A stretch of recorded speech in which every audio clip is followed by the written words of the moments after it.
Sir నమస్కారం. ప్రారంభించుకునే ముందు నా ప్రాణానికి ప్రాణమైన తెలుగు ప్రేక్షక దేవుళ్ళందరికీ నమస్కారం. అలాగే 48 సంవత్సరాల నుంచి సినిమా ఇండస్ట్రీలో ఉన్న నాకు మీడియా మిత్రులు, మీడియా సోదరులు అన్నాను, నేను మిత్రులు అంటున్నాను, వీళ్ళందరూ కూడా నాతో కొన్ని సంవత్సరాలుగా జర్నీ చేస్తున్నటువంటి వారు. అంటే నేను మీడియాని ఎప్పుడు కూడా నా సొంత ఇల్లులా భావిస్తాను. సొంత ఇంటి మనుషుల్లాగా ఉండే మీ అందరికీ హాయ్ చెప్తూ, నాకు చాలా కాలం తర్వాత మంచి అవకాశం దొరికింది. ఇది ఏ ఆర్టిస్ట్కైనా గొప్ప అదృష్టం ఏంటయ్యా అని అంటే మంచి క్యారెక్టర్ దొరకడం. అది కనుక నిజమైతే కనుక నాకున్న ప్రత్యేకమైన అదృష్టం ఏంటంటే, యాక్టర్గా నాకున్న ప్రత్యేకమైన అదృష్టం ఏంటంటే నా వయసుకి తగినట్టు క్యారెక్టర్. డ్యూయెట్లు పాడే రోజుల్లో డ్యూయెట్లు పాడాను, అల్లరి చేసే రోజులు మహా అల్లరి చేసాము. అంటే కాలేజీ వాళ్ళు అందరూ మన చూసి ఏం చేస్తే వాళ్ళు కాలేజీలో చేసేటట్టు అల్లరి చేసాము. ఆ తర్వాత ఒక బాధ్యతాయుతమైన క్యారెక్టర్ కొన్ని చేస్తూ వచ్చాము. అట్లాగే కామెడీ బేస్ తోటి జీవితం గురించి అనేక రకాలుగా చెప్పాము.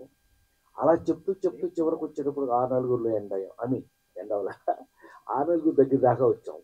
ఆ తర్వాత మళ్ళీ నేను కల్తీ ఇలాంటి సినిమాలన్నీ కూడా చేస్తూ ఈ రోజు వరకు మీ అందరి ముందు ఇంకా కూడా ఇవాళ నేను గుండె మీద చేసుకుని షష్టి పూర్తి ఒక అద్భుతమైన క్యారెక్టర్ను మళ్ళీ వయసు ప్రకారం షష్టి పూర్తి అంటే 60 ఏళ్ళకి,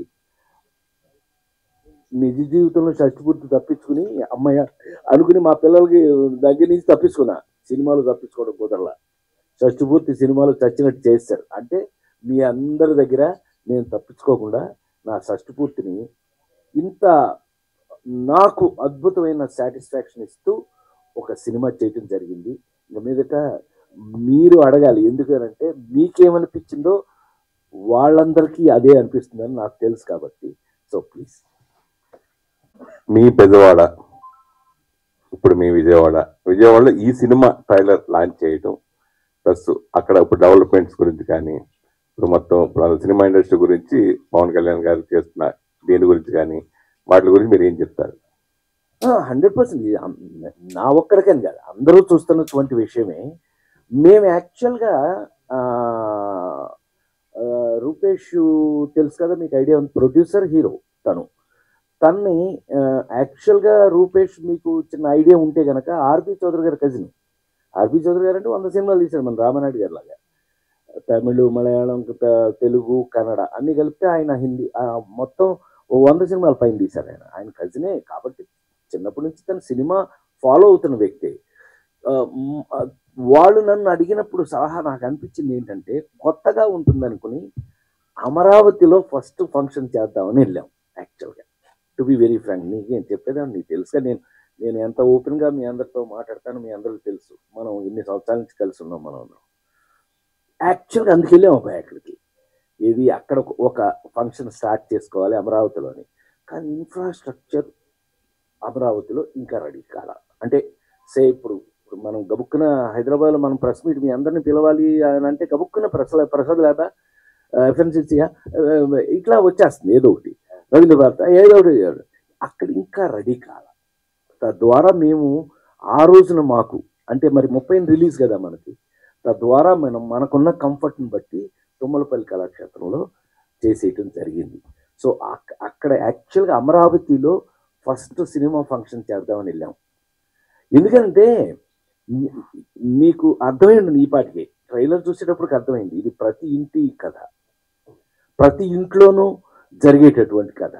మనకున్న మన తెలుగు వాళ్ళు పర్టికులర్గా మనకున్న మన ఇళ్లలో ఉన్నటువంటి సమస్యలు అను, లేదు సంతోషాలను, లేదు గోలను, లేకపోతే గొడవలను, ఏమైనా నువ్వు ఒక ఇంట్లో జరిగేటటువంటి మన సంస్కృతి సంప్రదాయాన్ని మన తెలుగు వాళ్ళు ఇళ్ళు మరి ముఖ్యంగా ప్రతిబింబించే చిత్రమే షష్టి పూర్తి.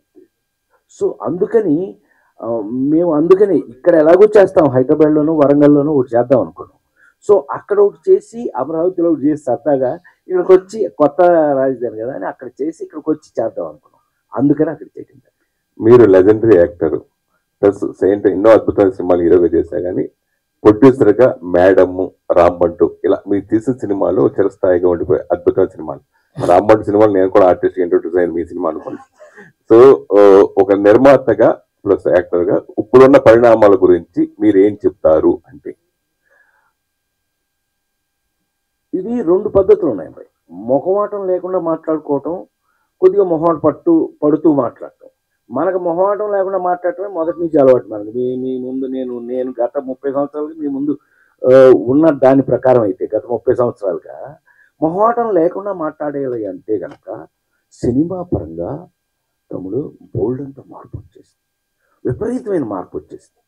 నిన్న ఇంటర్వ్యూలో మన ఈటీవీకో ఆర్టీవీ ఏదో ఇంటర్వ్యూ చేస్తూ రాత్రి ఒక అద్భుతమైన ప్రశ్న అడిగారు. సార్ మీరు సినిమా ఇవాళ ఏమనుకుంటున్నారు అని అంటే, ఇప్పుడు నువ్వు అడిగింది అంటే ఇన్ని మార్పులతో మనం ఇప్పుడు ఇవాళ టెక్నికాలిటీ ఇంత పెరిగిపోయింది కదా సార్, మీరు ఇప్పుడు ఎంజాయ్ చేస్తున్నారా అప్పుడు ఎంజాయ్ చేస్తారా అన్నట్టు ఊరికి నీ ప్రశ్నకి ఇది కలుపుతున్నాను నేను. టెక్నికాలిటీ ఇంత పెరిగిపోయింది కదా, అసలు ఫస్ట్ ఏమొచ్చింది చెప్పు? షార్ట్ తీస్తుంటే వ్యూ ఫైండర్ వచ్చింది అంటే మనం ఏం షార్ట్ తీస్తున్నామో అక్కడ కనపడతాం. సెల్ ఫోన్ కనిపెట్టినా ఏమన్నా తీసుకురావా, సన్మానం చేద్దాం, అందులో కెమెరా పెట్టినాను మాత్రం చంపేయాలి. ఊరికే సరదా మనలో మనం ఇట్లాగే మాట్లాడుకుంటాం. ఎప్పుడు గత 30 ఏళ్ళ 40 ఏళ్ళ నుంచి ఇలాగే మాట్లాడుకుంటాం.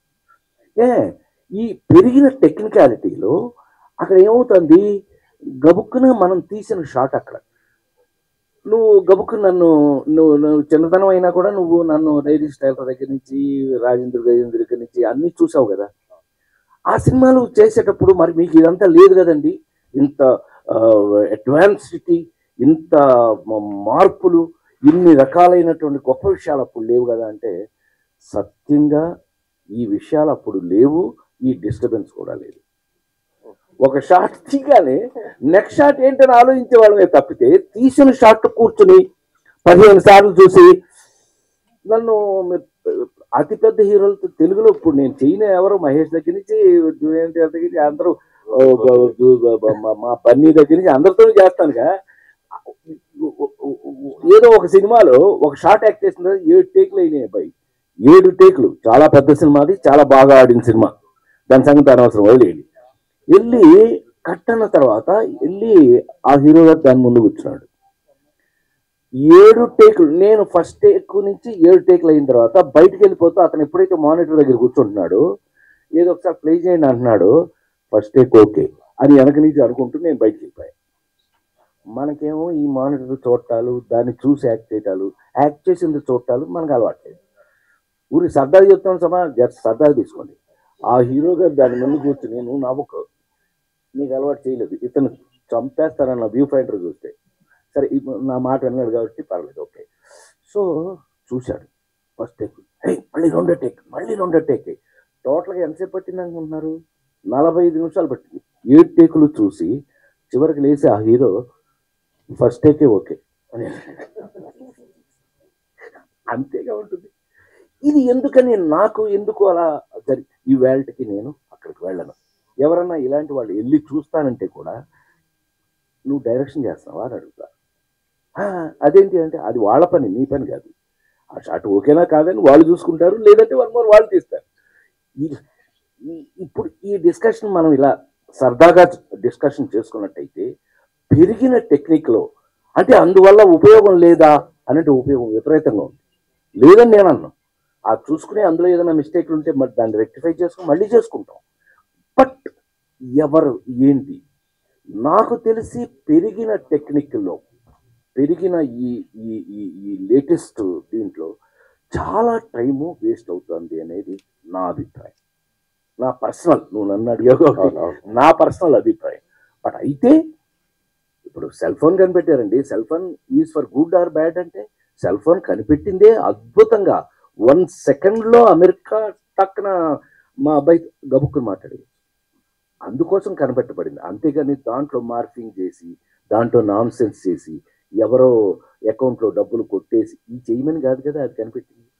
సో అందుకని ఫర్ ఎవ్రీ డెవలప్మెంట్ తమ్ముడు, ప్రతి every development there is good and bad. మనం గుడ్కు వాడుతున్నామా బ్యాడ్కి వాడుతున్నామా? గుడ్కే వాడదామని అనుకుంటూ ఇవాళ మరి తెలుగు సినిమా ప్రపంచ లెవెల్లోకి వెళ్ళిపోయింది. అంత గొప్ప టెక్నిక్లు కూడా వచ్చేసినాయి కదా మనకి. ఇవాళ ప్రపంచ సినిమాలో మాట్లాడుకునే రేంజ్లో, ఆ స్టార్ రేంజ్లో మన తెలుగు సినిమా వెళ్ళిపోయింది. So we should feel proud of it. మనం కాలరెత్తుకోవాల్సింది మనమే. అందులో ఎవరు చేసినా ఆ కాలరెత్తు మీద మనకు కూడా సంబంధిస్తుంది. సో అందుకని సినిమా మార్పులు యాక్చువల్గా అసలు రీసెంట్ గా మీరు అంతకుముందు కూడా మా అధ్యక్షుడిగా పనిచేశారు. ఇప్పుడు చాలా అసోసియేషన్లు కూడా మీ అన్ని ఉన్నారు మీరు దాంట్లో. అయితే ఇప్పుడున్న నేను ఇందాక నుంచి అడిగే దాని గురించి, ఇప్పుడు థియేటర్ల బంద్ గురించి కానీ, దీని గురించి కానీ, కళ్యాణ్ బాబు గారు అలా మాట్లాడటం దాని గురించి కానీ మీరు ఏం చెప్తారు అంటున్నారు? నా ఉద్దేశం, నేను అబ్జర్వ్ చేసిన దాని ప్రకారం అండి, ఇట్ వాజ్ మిస్గైడెడ్. ఎందుకంటే థియేటర్లు మూసేయటం అనేది చిన్న విషయం కాదు కదా. డెఫినెట్గా థియేటర్లు మూసేయటం అనేది ఒకళ్ళు తీసుకునే డెసిషన్ కాదు కదా. ఎవరో ఒక థియేటర్ లేకపోతే ఒక డిస్ట్రిబ్యూటర్ ఒకళ్ళు తీసుకునే డెసిషన్ కాదుగా. అందరూ కలిసి సమిష్టిగా తీసుకోవాల్సినటువంటి డెసిషన్ అది. ఆ డెసిషన్ ఎవరో ఒకళ్ళు అనవసరంగా దాన్ని మిస్గైడింగ్లో, తప్పు విధానంలో దాన్ని బయటకు న్యూస్ రావడం వల్ల అది తప్పుగా తీసుకోబడింది. చివరికి అది నిలబడలేదుగా. ఇవాళ అది నిలబడలేదుగా. మా పవన్ ఫీల్ అయ్యాడు అని అంటే అది జెన్యూన్. తను ఎందుకు ఫీల్ అయ్యాడు అని అంటే, ఇదేంటి నా సినిమా రిలీజ్ ముందు ఈ మాట ఎవరన్నా కానీ దానికి కారకుడు ఎవరో పట్టుకోవాలి. ఇప్పుడు నువ్వు మీ పని అది మీరు పట్టేస్తారు ఎలాగో. అది ఎవరో కారకుడు వాళ్ళను పట్టుకుని ఎందుకు జరిగిందో తెలుసుకుంటే కనుక ఇది క్లియర్ అయిపోతుంది. నాకు తెలిసి రన్నింగ్ థియేటర్స్ సడన్గా బంద్ 1st తారీఖుని, జూన్ 1 నుంచి బంద్ చేశాననే మాట చిన్నది కాదు. అలా ఇంకెప్పుడు జరగకూడదని నేను కోరుకుంటున్నాను.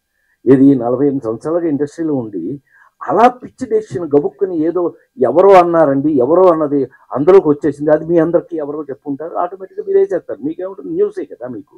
It's a news. ఆటోమేటిక్గా మీరు అందరూ న్యూస్ వేస్తారు. న్యూస్ వేసేటప్పుడు అది క్వశ్చన్ మార్క్ అయింది. ఎవరు పవన్ కళ్యాణ్ ఒక బాధ్యత తీసుకుని ఎందుకు అట్లా జరిగింది కనుక్కోమని దాన్ని సీరియస్గా తీసుకున్నారు. ఎస్, ఈజీనే డిప్యూటీ సీఎం అండి, నాట్ ఏ జోక్.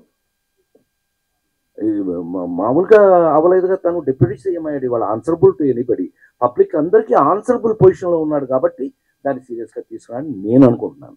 నాకు తమ్ముడుగా కాదు, నేను అతను సపోర్ట్ చేస్తాను మీరు అనుకోవద్దు. అతను పొజిషన్లో ఉన్నాడు కాబట్టి, తెలుసుకోవలసిన బాధ్యత అతనికి ఉంది కాబట్టి, బాధ్యత తీసుకోవలసిన పొజిషన్లో అతను ఇవాళ డిప్యూటీ సీఎంగా ఉన్నాడు కాబట్టి దాన్ని దాంట్లో కనుక్కోండి, ఆపండి. Why it happen. ఇలా ఎప్పుడు జరగకూడదు, మంచిదే.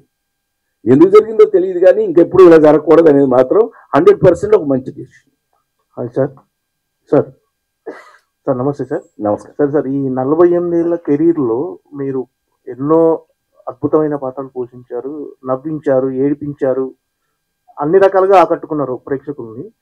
కానీ మీరు అంటే ఒక ప్రభాస్ లాంటి ఒక పాన్ ఇండియా సినిమా చేయడంతో పాటు ఒక కొత్త హీరోని ఎంకరేజ్ చేయడం కానీ, ఒక కొత్త డైరెక్టర్ని ఎంకరేజ్ చేయడం కానీ, అంటే చాలా మంది ఆర్టిస్టులు ఏంటంటే ఒక పాన్ ఇండియా సినిమా చేసిన తర్వాత మళ్ళీ మన ఇమేజ్ పడిపోకూడదు, మనం చిన్న సినిమాలు చేయకూడదు అని ఒక గిరిగీసుకొని పెట్టుకుంటారు.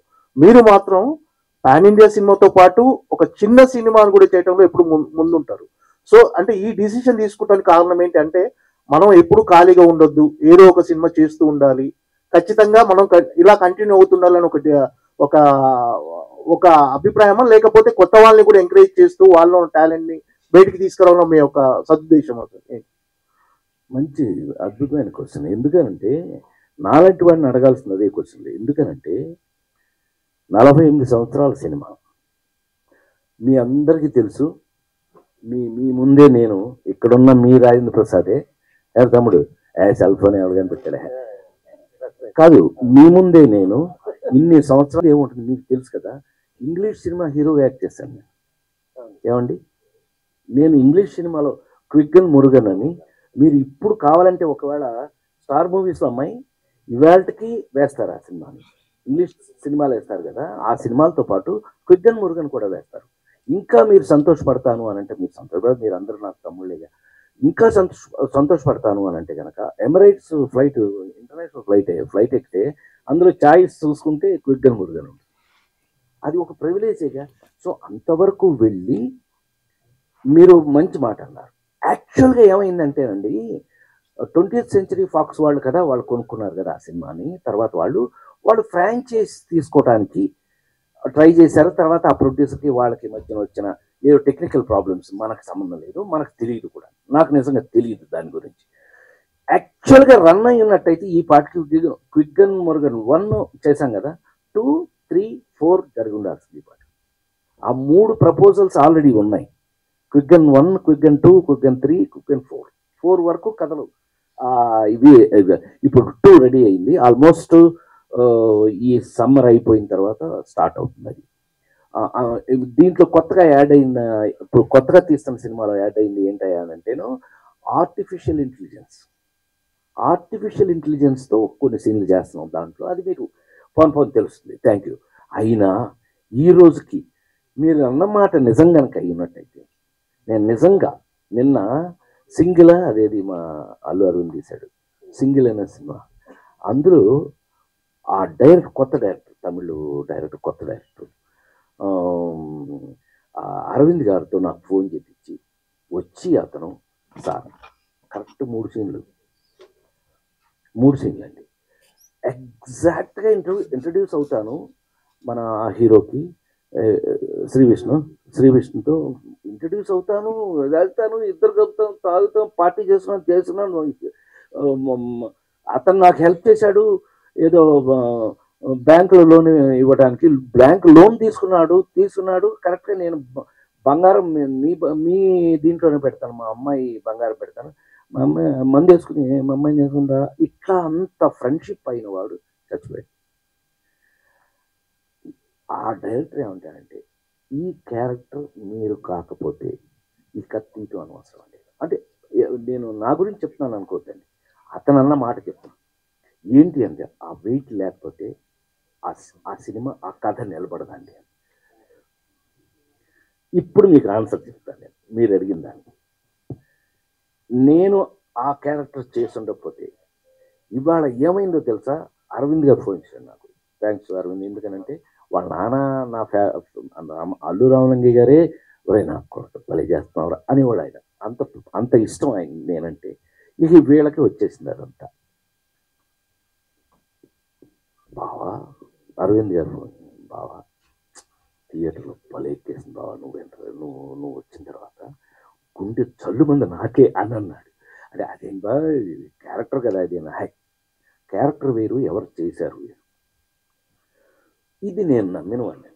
మీ కళ్ళ ముందు నాకున్న హిస్టరీలో ఎన్టీ రామారావు గారు ఇవాళ ఆయన పుట్టినరోజు సందర్భంగా నా దేవుణ్ణి ఒకసారి తలుచుకుంటూ, ప్రతి మనిషికి జీవితంలో తల్లి, తండ్రి, గురువు, దైవం ఉంటారు. నా జీవితంలో నన్ను కన్న తల్లి తండ్రులను వదిలేస్తే నా గురువు, దైవం 2 విశ్వవిఖ్యాత నట సార్వభౌమ నందమూరి తారక రామారావు గారు. వారు కొంతమంది, ఈ ప్రపంచంలో కొంతమంది చావు లేకుండా వాళ్ళు చనిపోయినా కూడా బతికుంటారు. సో అందులో ఎన్టీ రామారావు ఒకడు. ఆయన నేర్పిన ఇవన్నీ అండి. ఆయన ఇప్పుడు నాతో ఏమనేవారు అంటే, నేను కామెడీ సినిమాలు చేస్తానంటే బాపు గారితో కూడా అనేవాడు. పెళ్లి పుస్తకం ఆ సినిమాలప్పుడు ఆయనండి, నాకు ఎంత అదృష్టం ఆ ఇంట్లో పుట్టడం. నేను నిమ్మకూరులో సితారా, జ్యోతిచిత్ర అని మీ పత్రికలు ఉండేవి కదా 2 మనకి. అందులో నా మీద కథనం ఏదైనా వస్తే కట్టింగ్, మళ్ళీ నేను ఆయన సీఎం గుండెకి వెళ్తే, ఏమండి ఎందుకు వచ్చేసారు, సినిమా ఎందుకు మానేస్తాను అంటున్నారు మీరు. ఒక మధ్యలో సినిమా మానేస్తానని వెళ్ళిపోతానని ఏదో చెప్పాలి, ఏదో జరిగిందని, అది అదేదో సినిమాకి అంటే అదేంటి నేను అప్సెట్ అయ్యాను. మీరేమి మీరు ప్రజల మనిషి, మీరు బాపు గారు చెప్తున్నారు, చక్కగా నవ్విస్తారు, మీరు మంచి ఆర్టిస్ట్ అని మేమెంతో గర్వం ఫీల్ అవుతున్నాం, మేము మీ గార్డియన్గా ఉన్నందుకు. మీరు ఎందుకు మానేది అని అంటే, నేను వాళ్ళు ఇట్లా చేశారు, అన్యాయం చేశారు. వాడి బంధు వాడేవాడు, అతిపెద్ద ప్రొడ్యూసర్ అయినా కూడా వాడేవాడు. మీకు మీరే ఇలా వాడి దగ్గర అనేక నేర్చుకున్నాను నేను అందరూ. సో చివరికి నా క్యారెక్టర్ని మీకు చివరికి చెప్పాలి అని అంటే కనుక, నా ఉద్దేశం ఆయన పెద్ద ఆయన మాటల్లో చెప్పాలి అని అంటే కనుక ఏ నటుడైనా సరే గుర్తుండేది మనం వేసిన పాత్రలే కానీ మీరు కాదు. ఒకవేళ మీరు అని అనుకోండి, కొంతమంది స్టార్స్, కొంతమంది వాళ్ళ పేరు మీద నిలబడిపోయిన వాళ్ళు స్టార్స్ ఉన్నారు, లేరని నేను అనట్లేదు, అన్న కూడా. అయితే అది తాత్కాలికం మాత్రమే. మీరు గుర్తుండేది, ఇప్పుడు మేము గుర్తున్నాం, మేము దేవుడు వేషాన్ని మేము గుర్తుంటాం అనే మాట అనేవారు ఆయన. సో ఈ రోజుకి మీరు గనక నన్ను నమ్మితే ఇప్పటికీ నేను నాకొచ్చిన నా కోసం రాస్తున్నా. ఇప్పుడు ఈ జనరేషన్ కూడా 5వ జనరేషన్లోకి వచ్చాను నేను. మీకు తెలుసు, ఎన్టీ రామారావు నాగేశ్వరరావుతో యాక్ట్ చేశారు ఫస్ట్ జనరేషన్, కృష్ణన్నయ్య, సోహన్ బాబు గారు, కృష్ణరాజు అన్నయ్య వాళ్ళతో చేశారు. చిరంజీవి, నేను ఒక జనరేషను, మహేష్, జూనియర్ ఎన్టీఆర్, బన్నీ అదొక జనరేషను, ఇప్పుడు కొత్త కుర్రాళ్ళు వస్తున్నారు, న్యూ జనరేషన్. 5 జనరేషన్ దాటుకుంటూ వచ్చా, అందులో అనుమానం. కానీ ఇప్పటికీ నా కోసం క్యారెక్టర్స్ రాస్తున్నారు అని అంటే, ఇందాక మనం అనుకున్నామే, నా వయసుకు తగిన క్యారెక్టర్ చేయటం వల్ల ఇవాళ మీ ముందు ఇంత మర్యాదగా కూర్చుని అన్నయ్య అని మీరు కూడా ప్రేమగా నాతో మీ మొహాలు చూస్తే తెలిసిపోతుంది. నాకు తెలుసు మీరు ప్రెస్ మీట్లో ఎలా ఉంటారో నాకు తెలుసు. వీళ్ళతో జోకులు వేస్తుంటాను నేను అప్పుడప్పుడు, జోకులు వేస్తాను కదా నేను, అంటే అందరం ఫ్యామిలీ మెంబర్స్నే కాబట్టి జోకులు వేసుకున్నాను. అలాంటిది ఒక ప్రాణంతో ప్రేమతో అనంటే షష్టిపూర్తి వల్లే కదా. సో ఇవాళ నాకు షష్టిపూర్తి చేస్తున్నారు అని అంటే మీకు ఒక ఇంట్రెస్ట్, ఏంటి ఈ అన్నకి షష్టిపూర్తి, అవును ఈయన వయసు షష్టిపూర్తి వచ్చేసింది కదా, ఈయన షష్టిపూర్తి వయసుకి వచ్చాడు కదా, ఈయన షష్టిపూర్తి ఎలా ఉంటుంది, దీని మీద ఒక కథ. షష్టిపూర్తిలో ఒక ఒక అత్యద్భుతంగా చెప్పినటువంటి పాయింట్ చెప్పచ్చు, ఈ పాయింట్ చెప్పచ్చు. కన్న పిల్లలు, మగపిల్లలు కానీ ఆడపిల్లలు కానీ, మీరైనా సరేనా, మీరైనా కన్న పిల్లలు కన్న తల్లిదండ్రుల పెళ్లి చూసే అవకాశం లేదు. మన జీవితంలో మన కన్న తల్లిదండ్రుల పెళ్లి చూస్తాము మనం, అవకాశమే లేదు. ఎప్పుడు చూస్తాం 60 పెళ్లి. మనం దగ్గరుండి చూసేది చేసేది షష్టిపూర్తి. అందుకని ఈ షష్టిపూర్తికి ఇంత ఇంపార్టెన్స్ ఉంది. సో ఇప్పుడు మీరు అడిగిన ప్రశ్నకు వస్తే కనుక, నేను మిస్ అయి ఉన్నట్టయితే ఇవాళ ఈ షష్టిపూర్తిలో ఈ క్యారెక్టర్ రేపు చూశాక మీరు అంటారు, ఆనెస్ట్గా డెఫినెట్గా మీరు చెప్తారు, నాకు లేదో మీరు ఫోన్ చేస్తారు నాకు, 100% సార్ మీరు చెప్పిన కరెక్టే, మీరు చేసి ఉండకపోతే ఈ కూడా మిస్టేక్ క్యారెక్టర్. సార్ రూపేష్ గారు, సార్ కంగ్రాచులేషన్స్. 48 years ఎక్స్పీరియన్స్ ఉన్న రాజేంద్ర ప్రసాద్ గారితో పనిచేయటం మామూలుగా అయితే కొంచెం కష్టం సార్, ఆయనతో పనిచేయటం అనేది, ఆయన పక్కన ఉండి చేయటం అనేది. మీది మొదటి సినిమా, అంటే నాకు ఇంతకుముందు చేసినా కూడా రిలీజ్ అవుతున్నది మొదటి సినిమా మీది. ఎలా ఉండింది మీ ఎక్స్పీరియన్స్ ఆయనతోని? అందరికీ నమస్కారం. మీరు అన్నట్టుగా మేము కథ ఓకే చేసుకున్న తర్వాత రాజేంద్ర ప్రసాద్ దగ్గరికి వెళ్ళి మాట్లాడిన తర్వాత కూడా సెట్స్కి వెళ్ళే ముందు వరకు నాకు ఆ భయం ఉండేది, మీరు అన్నట్టు కొంచెం. సో సెట్స్కి వెళ్ళిన ఫస్ట్ ఏదైతే మేము సాంగ్ తీసాం, ఇందాక సాంగ్ చూసారా, ఆ సాంగ్ తీసాం. సాంగ్ ఫస్ట్ స్టెప్లో కొంచెం నాకు ఇబ్బంది అనిపించింది చాలా. సార్ పక్కకి పిలిచి ఇలా చెయ్యి, అలా చెయ్యి. సో అక్కడ కొంచెం 50% భయం పోయింది, కొంచెం కాన్ఫిడెన్స్ వచ్చింది. అండ్ అలాగే షూటింగ్ డేస్లో ఎవ్రీడే మార్నింగ్ ఒక 15-20 minutes నాకు క్లాస్ ఉండేది. క్లాస్ అని చెప్పుకోవచ్చా? కాదు, అది నెగిటివ్ చెప్తున్నారా పాజిటివ్ చెప్తున్నారా సార్? అది క్లాస్ అనేది యాక్చువల్గా అది ఒప్పుకోవట్లేదు, ఎందుకంటే నేను ఫిల్మ్ ఇన్స్టిట్యూట్ ఆథెంటిక్గా చదువుకుని వచ్చాను, ఎడ్యుకేటెడ్ యాక్టర్నే కదా నేను చచ్చినట్టు మా చిరంజీవి అంటుంటాడు ఇప్పుడు, రాజా పవన్ని ఫస్ట్లో వైజాగ్లో చదివేటప్పుడు పవన్ కళ్యాణ్ సత్యనంద్ గారు అక్కడ కాకపోయినా ఈవెన్ అతను రెడీ అవుతున్నప్పుడు కూడా నా దగ్గర పంపించేవాడు షూటింగ్ దగ్గరికి.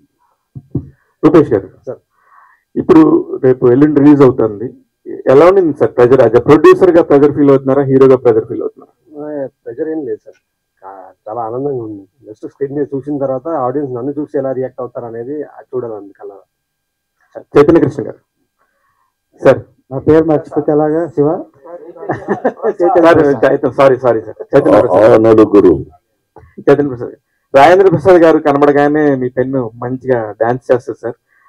కీరవాణి గారు ఓ పక్కన, ఇళయరాజా గారితో ఎంతో పెద్ద పెద్ద వాళ్ళతో పనిచేశారు. ఈయనతో అనగానే మీరు ఎందుకు సార్ అంత? నేనే తెచ్చుకున్నాను సార్ని ఈ కథ విని.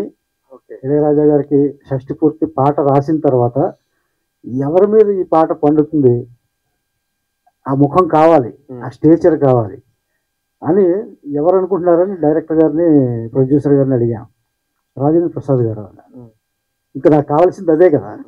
నేనే అన్నయ్యని అడిగా, అన్నయ్య మీరు చేస్తే బాగుంటుందని. షష్టి పూర్త నేను కాకపోతే ఎవరు చేస్తారు ఇది అని ఆయన కూడా ఆయన ఎలా చేస్తారు, క్యారెక్టర్ నచ్చితే దానికి ఆయన ప్రిపరేషన్ ఎలా ఉంటుందో నేను ఆనలుగురిలో చూశాను. ఆ చూసిన దాంతో అన్నయ్యతో పనిచేయడం ఎప్పుడు ఆనందమే కదా. ఈ షష్టి పూర్తి పాట ముందే రాశాను, అది ఆయన మీద అయితేనే పండుతుందని నమ్మాను నేను. అది రుజువైంది, ఆయన రుజువు చేశారు. రాజేంద్ర ప్రసాద్ గారు నమస్కారం సార్.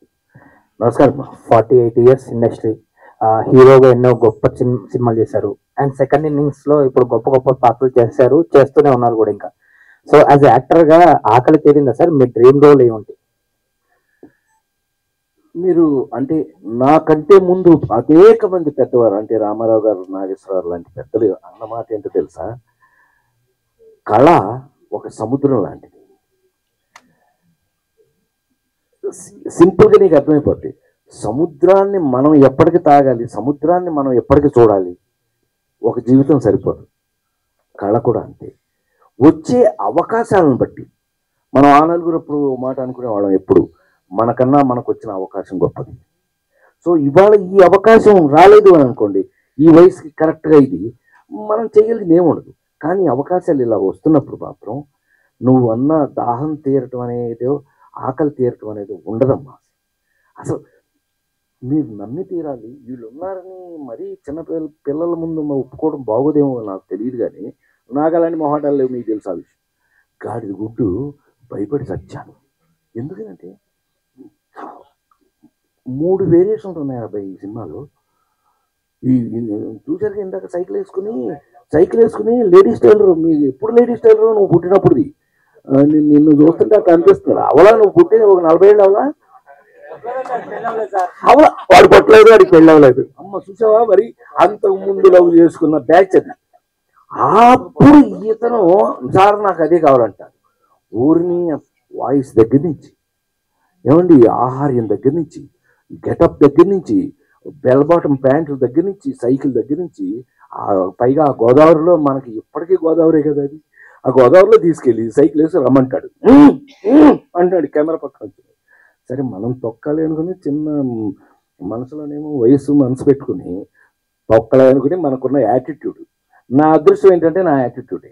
అందరూ అడుగుతుంటారు, సార్ ఇంత మెయింటైన్ చేస్తున్నారు సన్నగా, ఏం తింటారండి మీరు? గాడిద గుడ్డు యాటిట్యూడ్ ముందు మార్చుకోండి. నీ యాటిట్యూడ్ బట్టి నీ బాడీ ఎప్పుడు యాటిట్యూడ్ బట్టే. కొంతమంది ఇలా అయిపోతారండి, కారణం వాళ్ళ యాటిట్యూడే. నా యాటిట్యూడ్ ఇప్పుడు కాదు, నువ్వు 10 ఏళ్ళ తర్వాత. ఇప్పుడేగా నీకు ఇంకా పెళ్లి కూడా కాలేదు కాబట్టి చెప్తున్నా, నీ పెళ్ళైన తర్వాత కలుద్దాం సంగతి. యాక్చువల్గా తద్వారా వచ్చినటువంటి అదృష్టం అనమాట. సో ఆ క్యారెక్టర్స్ మనకి ఆ యాటిట్యూడ్ని ఇస్తాయి. సో 3 రకాల స్టేజ్ చేయాల్సి వచ్చింది. 3 వయసులు, ముందు, తర్వాత మధ్యలో మిడ్ ఏజ్, పాలు తీస్తూ ఏదో ఆవు దగ్గర పాలు తీస్తూ అదొక టైపు, ఏమండి చచ్చిపోతుంది చివరికి. సో ఆ చేంజ్ ఓవర్స్ని మెయింటైన్ చేసుకుంటూ వెళ్ళవలసి వచ్చింది. It's a good work for నాకు. నేను చెప్పాను ఇందా భయపడ్డానని, చచ్చినట్టు. ఇప్పుడు ఏమవుతుంది, తగ్గడానికి లేదు. కొత్త హీరోలు చేస్తున్నారు, మనం తగ్గడానికి లేదు. సో పోటీ, ఇప్పటికీ మనం పోటీయే.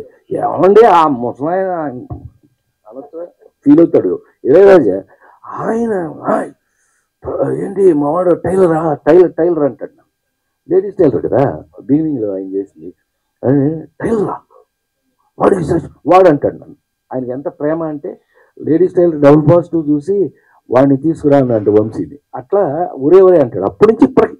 మొన్న అదేగా ఫంక్షన్లో కూడా, మన ప్రెస్ మీట్ చేసాక మనం టీజర్ రిలీజ్ అప్పుడు అన్నాడు, వీడు మావాడే అంటున్నాడే, అట్లా అని అంటాడు. చేస్తాను పాట, ఏమి మీరు చెప్పండి, ఏది చెప్పండి అంటే కీరవాణి వస్తే నమస్కారం అని అంట. ఆయన షాక్ అయ్యాడు.